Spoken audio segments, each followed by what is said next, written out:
Chamisa's team talk. Opposition leader says groups fail, teams win.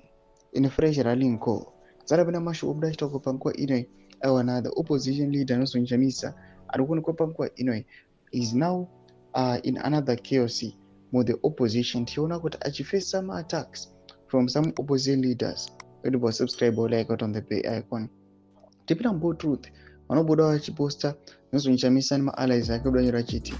Zimbabwe's main opposition leader Nelson Chamisa has issued a sharp message on leadership and unity, declaring that no organization can succeed without building a true team rather than settling for a loose group.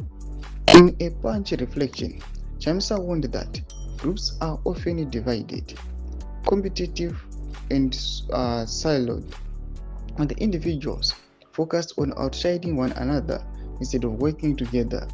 In a group, success is personal, not collective, he said, describing such setups as ragtag formations driven more by rivalry than results.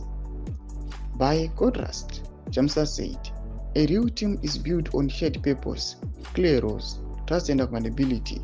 A team, he stressed, pulls in with the same direction, even when the task feels impossible. A group merely shows up together, a team stays together and moves together, Chamisa said, urging supporters to prioritize unity and discipline. Though mashukarumda pangwa ine ausirwa kune masupporters na Nelson Chamisa achini masupporters awa oyapangwa ine tivene unity awa tivene the common goal. Mashukarumda pangwa ine anuko Nelson Chamisa papinda again in another turmoil achifesa some attacks awa from the DCP, from other opposite members, from wanasinzo chabangu yani maonero ake pangwa ine odzama supporters ake. Let us have unity. Pina comment section medu za fungo imo tulipa msobe chitu kwechi. So subscribe or like, chit on the bell icon.